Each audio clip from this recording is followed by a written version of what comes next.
देश के विकास को गति मिलेगी, जाति जनगणना कराए जाने के फैसले की नीतीश कुमार ने की तारीफ। केंद्र सरकार ने बुधवार को बड़ा फैसला लेते हुए आगामी जनगणना में जातिगत आंकड़े एकत्र करने की घोषणा की है।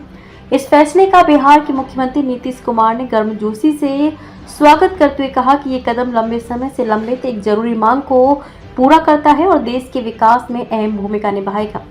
दरअसल प्रधानमंत्री नरेंद्र मोदी की अध्यक्षता में बुधवार को सुपर कैबिनेट मीटिंग हुई, जिसमें केंद्रीय मंत्रिमंडल के कुछ टॉप मंत्री मौजूद थे।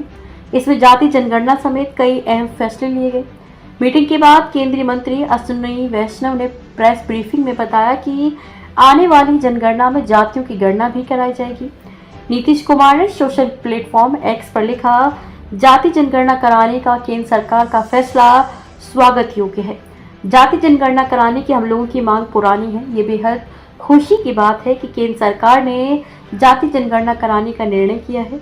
जाति जनगणना कराने से विभिन्न वर्गों के लोगों की संख्या का पता चलेगा, जिससे उनके उत्थान एवं विकास के लिए योजनाएं बनाने में सहूलियत होगी। इससे देश के विकास को गति मिलेगी। जाति जनगणना कराने के फैसले के लिए प्रधानमंत्री नरेंद्र मोदी का अभिनंदन तथा धन्यवाद। उन्होंने कहा कि जातिगत आंकड़े अब जनगणना के दौरान पारदर्शी तरीके से एकत्र किए जाएंगे, ताकि समाज में भ्रम और राजनीतिक ध्रुवीकरण से बचा जा सके। वैष्णव ने कहा, कुछ राज्यों ने जाति सर्वेक्षण राजनीतिक उद्देश्य से किए हैं और ये समाज में संदेह की स्थिति पैदा करता है। अब जब ये कार्य केंद्र सरकार के अधीन आ रहा है, इसे पूर्ण पारदर्शिता के साथ किया जाएगा। उन्होंने ये भी आरोप लगाया कि पिछली सरकारें, विशेष रूप से कांग्रेस ने जातिगत जनगणना के बिहार को केवल राजनीतिक हथियार की तरह इस्तेमाल किया।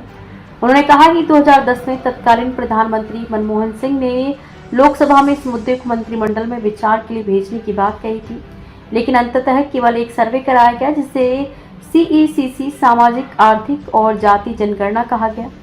सरकार की घोषणा के बाद कांग्रेस समेत विपक्षी नेताओं की भी प्रतिक्रिया आई।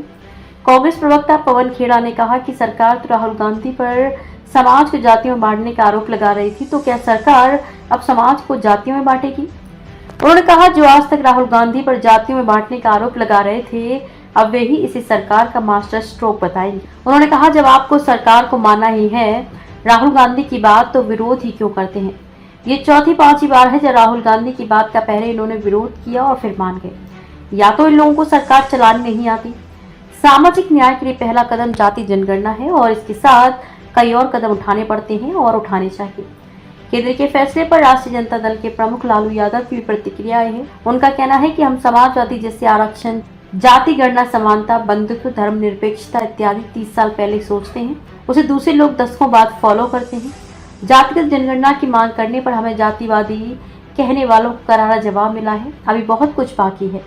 इन संख्याओं को हमारे एजेंडा पर नाचते रहेंगे।